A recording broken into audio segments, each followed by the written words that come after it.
হিংসা হিংসা করছে প্রত্যেকে। কাকে হিংসা করছে? গামলাকে। কি কারণে? গামলা এই 10 মাসের মধ্যে কয়েকটা মাস ধরে যেভাবে ব্লগিং করেছে এবং সেই ব্লগিং করে সে এত সুন্দরভাবে এত টাকা উপার্জন করেছে এবং সেই টাকা উপার্জন করা দিয়ে সে নিজের ফ্ল্যাট, নিজের সংসার, নিজের সন্তান, নিজের স্বপ্ন সমস্ত কিছু পূরণ করছে। তাই দেখে আমাদের মতো কিছু কন্ট্রোভার্সি ক্রিয়েটার কিন্তু হিংসায় জ্বলে পুড়ে উঠছে একদম। তো এই যে হিংসা, আচ্ছা কাকে দেখে আমরা হিংসা করব? একটা পরকীয়া করা মেয়েকে দেখে? একটা পরকীয়া করা মেয়েকে দেখে তারাই হিংসা করবে যারা কিনা এই জিনিসটা করে নিজেদেরকে বড় করেছে। আমরা কখনোই কিন্তু এই পরকীয়া করা মেয়েটাকে দেখে হিংসা করিনি, আর ভবিষ্যতে কোনোদিনও মনে হয় করতেও হবে না। কারণ নিজের দমে যেইটুখানি হোক, হ্যাঁ কন্ট্রোভার্সি করি, তবুও তো নিজের কেচ্ছা বিক্রি করে নয়। নিজেদের একটা করে ব্লগ আইডি আছে, তাইতেও কোনোদিনও এক অংশেও নিজের স্বামী প্লাস নিজের ফ্যামিলি সম্পর্কে একটা বদনাম করেছি? একটা ছোট ক্রিয়েটারও যদি এখন নিজের পরকীয়া সংক্রান্ত একটা বিষয় নিয়ে ওয়াইটিতে একটু জানাজানি করায়, বা একটা বড় ব্লগারও যদি একটা ছোট্ট কোনোরকম কোনো পরকীয়ার টপিক নিয়ে যদি একটু আলোচনা করে, মানুষ মানে ভিউয়ার্সরা হুড়মুড়িয়ে তার আইডির দিকে পড়বে। সে ছোটই হোক আর সে বড়ই হোক, ছোট থাকলে সে কিন্তু রাতারাতি বড় হয়ে যাবে। এই পরকীয়া বিষয়টা এখন বিশাল ভাইরাল হয়ে গেছে। সেখানে আমরা কন্ট্রোভার্সি করছি মুখ দিয়ে আমাদের যে কথাগুলো বলার প্রয়োজন বলে মনে হচ্ছে, এবং ভিউয়ার্সরা সেই কথাগুলোতে আমাদের কিন্তু সাপোর্ট করছে। কারণ কি, তারা নিজের চোখে দেখতে পাচ্ছে যে হ্যাঁ এই মানুষটা যেই কথাগুলো বলছে সেগুলো কোথাও না কোথাও সঠিক। সেইখান থেকে দাঁড়িয়ে আমরা করব ওই গামলাকে দেখে হিংসা? কি কারণে করব? তার মধ্যে কি আছে? হিংসা করার মতো কি আছে? একটা সংসার মানে কি শুধুমাত্র ওই কয়েকটা বাসনপত্র, একটা নিজের নামে করা ফ্ল্যাট, আর সন্তানকে জোর জবরদস্তি করে তার জীবন নষ্ট হবে জেনেও শুধুমাত্র নিজের কন্টেন্ট প্লাস আমি কতটা ভালো এবং সবার সামনে প্রমাণ করার জন্য যে দেখো আমি একটা মেয়ে হয়ে সবকিছু করতে পারি, সে যেরকম পথেই আমি যাই না কেন, তার জন্য তাকে দেখে আমরা হিংসা করব? কি আছে তার কাছে? কি আছে? সে কোনো বাড়ির ভালো বৌমা রূপে কখনো কারোর কাছে পরিচিতি পাবে? সে কোনো বাড়ির ভালো মেয়ে রূপে পরিচিতি পাবে? সে কারোর ভালো স্ত্রী রূপে পরিচিতি পাবে? নাকি সে কারোর ভালো মা রূপে পরিচিতি পাবে? এবং এই গুণগুলো যার মধ্যে নেই, একটা মেয়ে বিয়ে হওয়ার পর সেই মেয়েটা নোংরামো করে, মানে নোংরামো করা ছাড়া আর কিন্তু তার কোনো রকম কোনো গতি থাকে না। আর যেটা কিনা করছে এই গামলা। এই কথাগুলো বলতে গিয়ে এপি ব্লগসের প্রিয়া দিদিভাই যা তসলিমার কথা আমার বলতে ইচ্ছা করলো। এই যে প্রিয়া দিদিভাইয়ের যেই ভিডিওটা দুদিন আগে আমি দিয়েছিলাম, প্রিয়া দিদিভাই তার ভিডিওতে কিছু একটা কথা বলেছিল পরকীয়া সংক্রান্ত, কাউকে মানে টার্গেট করে। সেখানে ভিউয়ার্সরা ইনডাইরেক্টলি হয়তো তসলিমা, মৌ মানে তার যা মৌ বা মিতু এদের কাউকে ভেবে নিয়েছে। সেখানে তসলিমার পরের দিনের ভিডিওটা দেখলাম, তসলিমা দিভাই বলছে যে ওর হাজবেন্ডকে জিজ্ঞাসা করছে যে সত্যি কি তুমি এরকম কিছু করো? যদি করে থাকো বলো না, তাহলে আমিও রাতারাতি ভাইরাল হয়ে যাব। বুঝতে পারছো? সেও কিন্তু নিজের ডেইলি ব্লগিং করে মিনিমাম একটা ভিউজ কিন্তু তার প্রতিদিনের নর্মাল ভিডিওতে কিন্তু হয়ে যায়।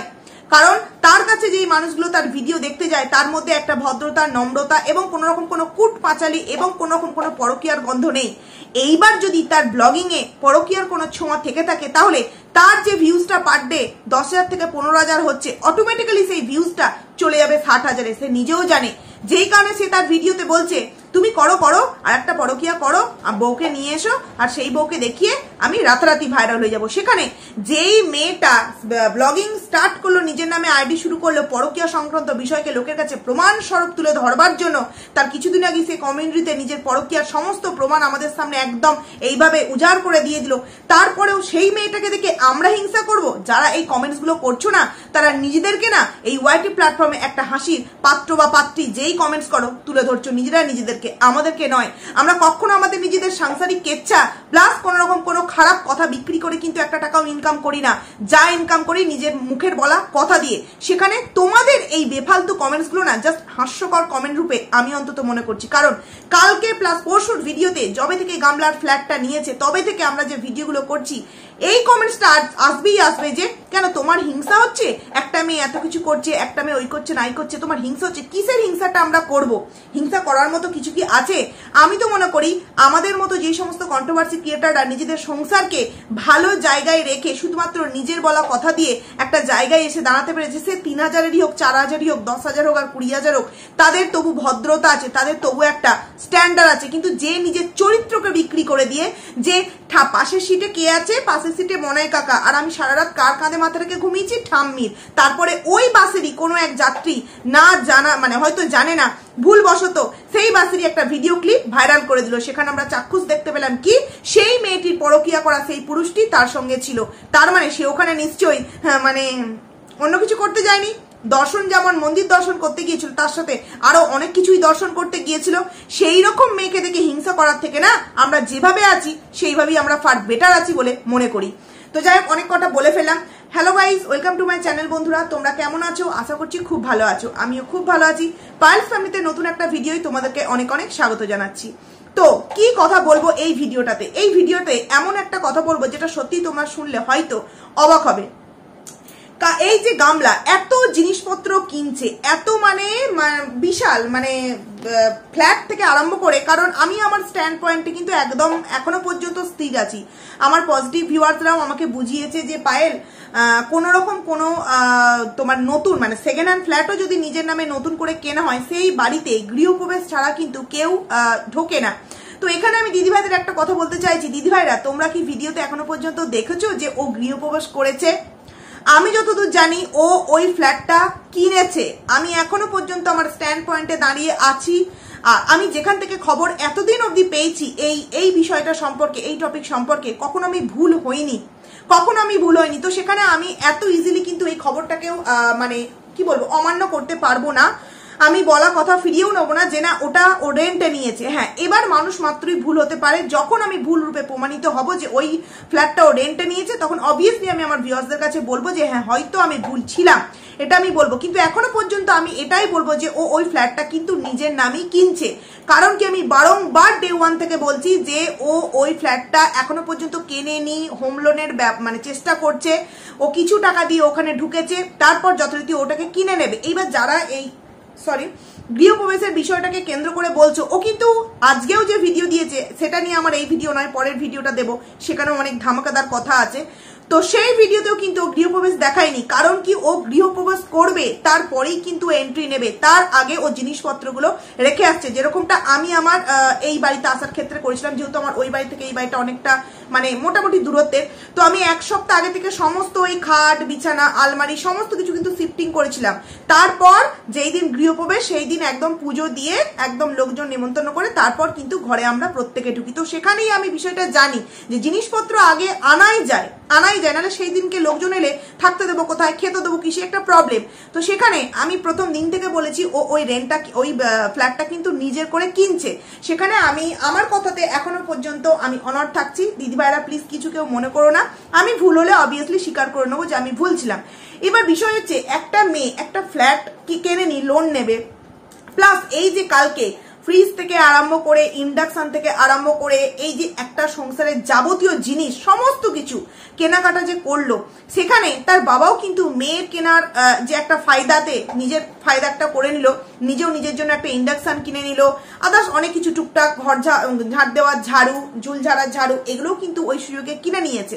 সেখানে আমরা প্রত্যেকে জানি যে মেয়েদের যখন একটা সংসার হয় তখন কিন্তু বাবার বাড়ি থেকে হেল্প করে। এখানে বাবার বাড়ি থেকে তো হেল্প করা হলোই না, উল্টে মেয়ের যে সংসারটা গোছানো হচ্ছে সেই গোছানোর একটা সুযোগে নিজেরা নিজেদের যে জিনিসটা প্রয়োজন কিন্তু সেটা নিয়ে নিল। বাবার কথা বলতে গিয়ে একটু ডাউট লাগছে এই গামলার বাবাকে নিয়ে। দেখো, গামলার বাবা শর্ট ভিডিওগুলো দেখতে দারুণ ইন্টারেস্টিং লাগে, দারুণ মানে দারুণ। তার মায়ের শর্টস দেখতে আমার একদম ভালো লাগে না, একটাই কারণে, শুধুমাত্র ওই কুর্তি পরে একটা কুর্তিতেই 9 করে 10 থেকে 15টা রিলস দিয়ে দেয়।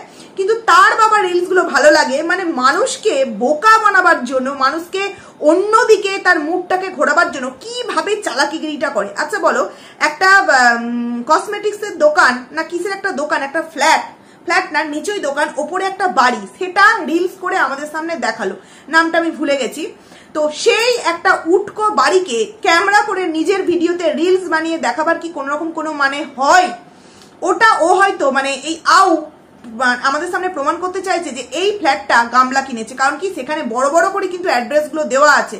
আর আমরা যারা কন্ট্রোভার্সি ক্রিয়েটার, আমরা যাতে ওই অ্যাড্রেসটা ধরে ওর বাড়ির খোঁজ করতে থাকি, ওর ফ্ল্যাটের খোঁজ করতে থাকি। কিন্তু আমরা এটুখানি প্রত্যেকে দেখেছি, যারা যারা এই এর আইডির ভিডিও দেখেছো, সেখানে যথারীতি নিচের তল্লাটা হচ্ছে দোকান এবং ওপরে কিন্তু জামা কাপড় শোকাচ্ছে এবং ওপরে কিন্তু মানে মানুষ বসবাস করছে, দেখলেই বোঝা যাচ্ছে। এবং সেটা খুব বেশি হলে দোতলা, 3 তলা 4 তলা নয়। আর গামলা যে ফ্ল্যাটটা নিয়েছে সেটা কিন্তু মিনিমাম দোতলা না হলে 3 তলা হবে, 4 তলা হবে না, দোতলা না হলে 3 তলা।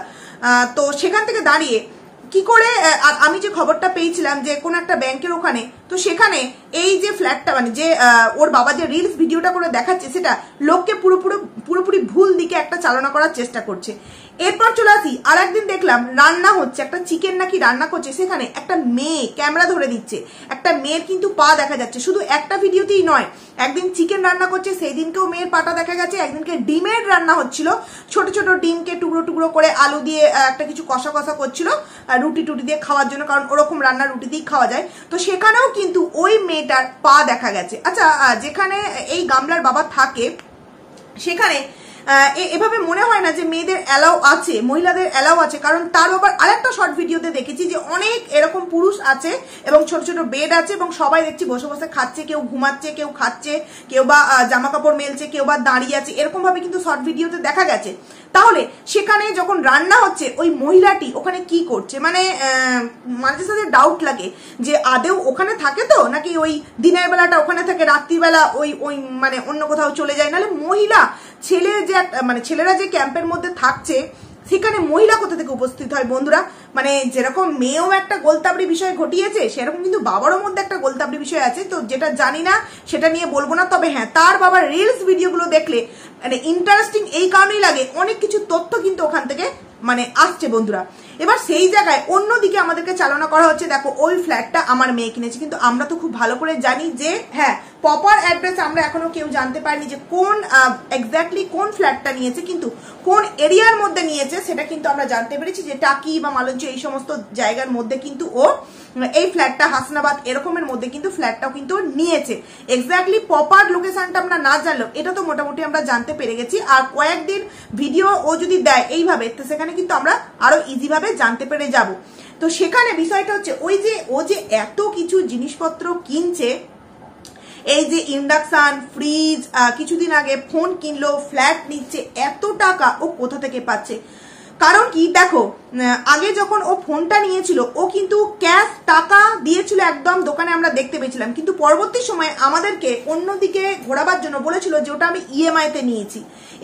এবারে যখন ও জিনিসগুলো নিল তখন কিন্তু প্রথমেই ও বলে দিল যে আমি কিন্তু বাজাজ ফিনান্সে এরকম নিচ্ছি ইএমআই, কারণ প্রথমেই কার্ডটা করা ছিল ফোন নেওয়ার সময়। তো ও বুঝিয়ে দিল ওগুলো মানে গামলা এগুলোকে ক্যাশ পেমেন্টে নেয়নি, কিন্তু কোথাও না কোথাও আমার মনে হলো ও এগুলো ক্যাশ পেমেন্টেই নিয়েছে। এই যে ফ্রিজ কিনেছে বললো, তারপর তোমার এই যে ইন্ডাকশন, তারপর আরো আদার্স যে সমস্ত জিনিস, এগুলো সমস্ত কিছু কিন্তু মনে হলো ক্যাশে কিনেছে। এবার বিষয় হচ্ছে এত পয়সা পাচ্ছে কোথা থেকে? অনেকেই বলছে দেখো পাচ্ছে কোথা থেকে বলতে, ও যে ভিডিওগুলো 10 মাস যাবত করেছে, প্রথম দিকের ভিডিওগুলোতে কিন্তু প্রচন্ড ভিউ ছিল, প্রচন্ড ভিউ।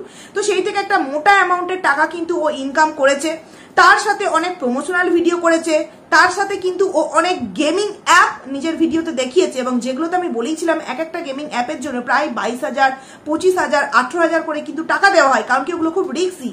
সেখানে ও একবার স্ট্রাইকও পেয়েছে, তোমরা দেখতেই পেয়েছো। তো সমস্ত কিছু মিলিয়ে টাকা মোটামুটি তো একটা ইনকাম করেছে, তা বলে এত কিছু জিনিস একসাথে করবে, কারণ কি এত খরচার বাইরেও কিন্তু ওর এই কেসগুলো ওকে চালাতে হচ্ছে। তো সেখানে এত টাকা ও পাচ্ছে কোথা থেকে? তাহলে কি সত্যি দূর থেকে কেউ একজন মদত করছে, সেই মদতদার কি কিছু হেল্প করছে, নাকি এর মধ্যে কোন রকম কোনো ঘোটালা করার একটা বিষয় আছে? সত্যি এই মুহূর্তে এগুলো ক্লিয়ার আমরা করতে পারছি না। আর আরেকটা জায়গায় আমার খুব সন্দেহ লাগছে যে ও এই যে ফ্ল্যাটটা আমাদের সামনে হঠাৎ করে দেখিয়ে দিল, একটা ফ্ল্যাট কোনো রকম দেখতে যাওয়া নয়, কোনো রকম সেই বিষয়ে আলাপ আলোচনা হয়, হঠাৎ করে একদিন ভিডিও দিয়ে দিল যে আমি ফ্ল্যাট নিয়েছি, দেখতে যাচ্ছি, এরকম একটা তোমাদের দেখাবো চলো, এরকম একটা টাইটেল দিয়ে ভিডিও দিয়ে দিল। তার মানে হয়তো এই যে কিছুদিন ধরে আমরা তার ভিডিও মিসিং দেখছিলাম, 10 দিন আগেকার ভিডিও 10 দিন পর দেখছিলাম, একদিনে 3-4টে ছোট ছোট ভিডিও করে এক একটা দিন এক এক ভাবে আমাদের সামনে শেয়ার করছিল, তার মানে ফ্ল্যাটটা হয়তো ও অনেক কদিন ধরেই হয়তো নিয়েছে, কাউকে কিছু জানায়নি, এবং সেখানেই হয়তো এই যে গামলা মাঝে মধ্যে মিসিং হয়ে যেত, সেটা হয়তো ঘোনাবাড়িতে থাকতো না, থাকতো হয়তো এই নতুন ফ্ল্যাটেই বন্ধুরা। আর কি কারণেই বা নতুন ফ্ল্যাটটা নিতে হলো? কারণ কি ঘোনাবাড়িতে কি তাহলে আর তাকে এন্ট্রি দিচ্ছে না? তাহলে কি ঘোনাবাড়িতেও এই গামলাকে নিয়ে একটা অশান্তি আরম্ভ হয়ে গেছে? কারণ তারই জায়ের পোস্ট কিন্তু এফবিতে অনেক কিছু জানান দিয়ে দিয়েছিল যে নিজের বাড়ির বিরিয়ানি ভালো নয়, পরের বাড়ির খিচুড়ি ভালো, এরকম কিন্তু আরো অনেক জিনিস, যে সময় থাকতে মানুষের দাম দেয় না, এরকম অনেক কিছু কমিউনিটি পোস্ট কিন্তু তার যা এফবিতে দিয়েছিল। তো সেখানে ঘোনাবাড়িতে এমন কিছু কি হয়েছে যার জন্য এই গামলা নিজের ফ্ল্যাট নিয়ে সেখানে সেই পরপুরুষের সাথে থাকতে বাধ্য হচ্ছে? কি যে নিজের বাড়িতে তো নিজে থাকতেই পারবো না, কারণ বাড়িতে এতগুলো ব্লগার তৈরি হয়েছে, সেখানে আমি যদি থাকি আমি কিছুই দেখাতে পারবো না, আর ওই বাড়িতে গিয়েও আমি ভিডিও কন্টিনিউ করতে পারবো না। তার থেকে বরঞ্চ একটা ফ্ল্যাটই আমি নিয়ে নিই, এক ঢিলে কিন্তু 10 রকমের পাখি আমি মারতে পারবো। তো গামলা এই যে এত জিনিস করছে কিসের জন্য বন্ধুরা? একটা সংসার। কিন্তু আদেও কেউ সংসারের সুখ জীবনেও পাবে? যারা এত আনন্দে নাচছে যে হ্যাঁ এটার জন্য আমিও একজন মেয়ে হয়ে খুব হ্যাপি যে একটা মেয়ে হয়ে টাকা রোজগার করে এত কিছু, মানে নিজে টাকা রোজগার করে এত কিছু করতে পারছে, কিন্তু কোথাও না কোথাও দেখতে হবে আমাদেরকে যে সেই টাকাটা সৎ পথের না অসৎ পথের। এখানে সৎ অসৎ বলতে আমি কোনো খারাপ ধান্দার কথা বলছি না। যেই মেয়েটা নিজের চরিত্রকে সবার সামনে নিলাম করে দিয়ে টাকা রোজগার করে নিজের বাড়ি ঘরদর কিনে সেই রকম বাড়ি ঘরদরে থাকাচ্ছে, যদি মানে শ্বশুর বাড়িতে একটু আদ্র অশান্তি ঝগড়াকে ম্যানেজ করে সম্মানের সাথে থাকতে পারি, মানে সম্মান নিয়ে যদি থাকতে পারি, সেটা আমার কাছে অনেকটা বেটার বলে মনে হয়।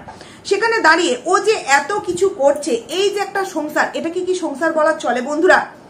সন্তান চলে এলেই সে সমস্ত সুখ পেয়ে যাবে? যারা বলছে সন্তান এলেই নাকি ও সব সুখ পেয়ে যাবে, সত্যি কি তাই? সন্তান কি ওর কাছে থাকবে? তোমরা এটার গ্যারান্টি দিতে পারো? সেই ভালোবাসা, সেই আদর, সেই আপ্যায়ন কি এই মা এই সন্তানকে দিতে পারবে? যেখানে তার বাবা ছোট্ট ইচ্ছা ছেলের পূরণ করছে, ছেলের এগরোল খেতে ইচ্ছা করছে এগরোল বানিয়ে দিচ্ছে, ছেলের এটা ইচ্ছা করছে এটা করে দিচ্ছে, ছেলের ওটা ইচ্ছা করছে ওটা করে দিচ্ছে, ছেলের মানে ছোট্ট ইচ্ছাকে কত সুন্দরভাবে বাবা গুরুত্ব দিচ্ছে। সেখানে এই মা কি এতটা গুরুত্ব দিতে পারবে? আর গুরুত্ব না দিতে পারলে কিন্তু ছেলেটা আস্তে আস্তে বড় হচ্ছে, ছেলেটা নিজের ইচ্ছাও কিন্তু বলতে অনেক কিছু শিখবে। তখন যখন মায়ের মুখের উপর বলবে যে আমি এখানে থাকবো না, আমি বাবার কাছে যাব, তখন মায়ের সংসারটা ঠিক কোথায় গিয়ে দাঁড়াবে? না থাকবে শ্বশুর বাড়ি, না থাকবে বাবার বাড়ি, ও ওখানে কি একা থাকবে? তাহলে একা সংসার কি সংসার করা বলে? যাই হোক, এবার আছে যেই কথাটা তোমাদেরকে বলছিলাম, যে কালকে আমি যে কথাটা তোমাদেরকে ভিডিও করে বলেছি যে সেবক দাদা নিজেকে গ্যারান্টারের পর থেকে কিন্তু সরিয়ে নিয়েছে। তো অনেকেই সেই জায়গায় ডাউটের মধ্যে আছে যে আমি কতটা সত্যি বলেছি না মিথ্যে বলেছি। তো আমরা যেহেতু কন্ট্রোভার্সি ক্রিয়েটার, আমাদের প্রতিটা লাইভ প্রতিটা ভিডিও একটু একটু করে কিন্তু দেখতে হয়। তো সেখানে কালকের সেবক দাদার দেখছিলাম লাইভটা, সেখানে কিন্তু অনেকে কমেন্টস করছিল, অনেকের নাম নিয়ে অনেক পজিটিভ কন্ট্রোভার্সি ক্রিয়েটারের নামে অনেক উস্কানিমূলক কথাবার্তা বলা হচ্ছিল।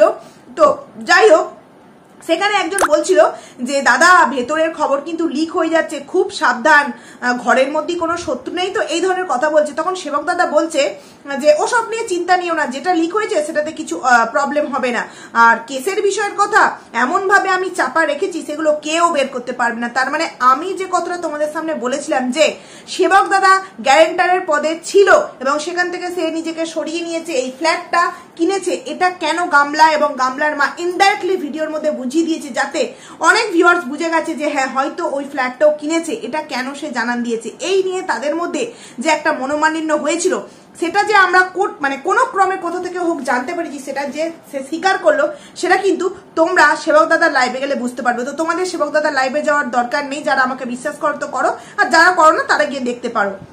তো এখান থেকে তো একটু হলেও প্রমাণিত করতে পারছি যে এই যে কথাগুলো আমরা জানান দিচ্ছি যে এই সেবক দাদা গ্যারান্টারের পদে ছিল, ফ্ল্যাটটা নিয়ে একটা যে তাদের মধ্যে ঝামেলা ছিল, সেগুলো যে সত্যি, সেটা কিন্তু সেবক দাদা নিজের মুখেই স্বীকার করে নিয়েছে। আর একটা কথা আমি একটু বলতে চাই, এই যে নানান জনের নানান লাইফ নেগেটিভ বলো পজিটিভ, একে অপরকে যে বলো ওর খুব বার বেড়েছে ওকে দেখে নাও, ওর খুব বার বেড়েছে একে দেখে নাও, এই যে কথাগুলো বলো নেগেটিভ, যারা নেগেটিভ ভিডিও করে গামলাকে নিয়ে তাদের কমেন্ট সেকশনে পজিটিভদের নিয়ে দেখে নেওয়ার মতো বলা হয়, আর যারা পজিটিভ ভিডিও করে নেগেটিভদের নিয়ে বলা হয় এদেরকে এখানে দেখে নাও। কিন্তু অ্যাকচুয়ালি আমরা কন্ট্রোভার্সি ক্রিয়েটারকে কি দেখে নেবো বলো তো? সে তার মতো করে বলছে গামলার হয়ে, আমরা আমাদের মতো করে সত্যের পথে আছি। সেখানে কে কাকে কি দেখে নেবে? এই উস্কানিগুলো যারা দেয় না তারা নিজেরা যে কতটা বোকা তারা নিজেদের প্রমাণ এখানেই দিয়ে দেয়। কারণ উস্কানি দিয়ে কে কি করবে? কেউ যদি ভদ্র ভাষায় 5টা কথা নিজের ভিডিওতে বলে, তাকে দেখে নেওয়ার কি আছে? তোমরাও তো, আমরা যদি সন্দীপদার হয়ে কথা বলি, তোমরাও তো ভাই গামলার হয়ে কথা বলছো, তাহলে আমরাও তো বলতে পারি না এই ওকে দেখে নেবো। মানে একজন আছে না ওয়াইটির চু চু চু চু না, তো সেই বলছিল বিশেষ করে দেখলাম, তো তাকেও তো আমরা দেখে নিতে পারি, কেউ না কেউ তো কারোর লাইভে গিয়ে বলতে পারে না খুব বার বেড়েছে, ওকে দেখে নেবে, ওকে দেখে নাও, ওকে দেখে নাও। তো এইরকম দেখে নেওয়া বিষয়গুলো বলে কি প্রমাণ করতে চাইছে যে ওদের দলের প্রচন্ড ক্ষমতা আর এই দলের কোনো ক্ষমতা নেই? অ্যাকচুয়ালি আমরা এই বিষয়টাকে কোনো দলের মধ্যে ভেদাভেদ করি না, যারা করে করে, আমি তো অন্তত করি না। সবসময় একটা কথাই বলেছি যে গামলা একটা মেয়ে হয়ে যে নিজের পায়ে দাঁড়িয়েছে এটাকে আমি সাপোর্ট করি, এবং ও এইভাবে যদি নিজের উন্নতি করে এটাকে আমি সাপোর্ট করব, কিন্তু তার পেছনে আমাকে একবার দেখতে হবে যে ও যে নিজের পায়ে দাঁড়িয়েছে তার পেছনের আসল রহস্য কি, নিজের চরিত্রকে বিক্রি করে, যেটাকে আমি কখনো কিন্তু মেনে নিতে পারবো না একজন মেয়ে হওয়া সত্ত্বেও। কারণ আমার কাছে নিজের মানে পয়সার থেকেও নিজের চরিত্র বা সম্মানটা কিন্তু আগে, যেটা নিয়ে আমি রাস্তায় বেরিয়ে মাথা উঁচু করে 10টা লোকের সামনে দিয়ে হেঁটে যেতে পারবো, কিন্তু পয়সা থাকলেও যদি 10টা মানুষ আমার পিঠ পিছু কথা বলে না, সেইগুলো সহ্য করতে পারবো না। তো এইগুলো সহ্য করার ক্ষমতা গামলা প্লাস গামলা যে সমস্ত কন্ট্রোভার্সি ক্রিয়েটার আছে তারা করেছে, তারা এগুলো সহ্য করছে, তাই তারা গামলাকে সাপোর্ট করছে। আমরা পারবো না, বা সন্দীপটা পারেনি যে ফেলে দেওয়া থুতুর চেটে নিতে, তাই আমরাও পারবো না, কারণ আমরা যেরকম মানুষ সেরকম মানুষ কিন্তু বেছে নিই, তাই না? তো এখানে পুরো পরিষ্কার, কেউ কাউকে দেখে নেওয়ার কিন্তু কোনো প্রশ্নই ওঠে না, কারণ সেবক দাদা নিজেই স্বীকার করে দিল যে যেটা লিক হয়েছে সেটাতে কোনো অসুবিধা হয় কিছু হবার নেই। তার মানে কতটা যে আমরা কোথা থেকে জানতে পেরেছি, এটা একদম কিন্তু ধ্রুব সত্য কথা। তো যাই হোক, চলো বন্ধুরা, ভিডিওটাকে এখানেই এন্ড করছি। কেমন লাগলো অবশ্যই কমেন্টস করে জানিও। খুব তাড়াতাড়ি আবার একটা নতুন ভিডিও নিয়ে দেখা করছি, ততক্ষণে তোমরা কিন্তু খুব ভালো থাকবে। চলো টাটা।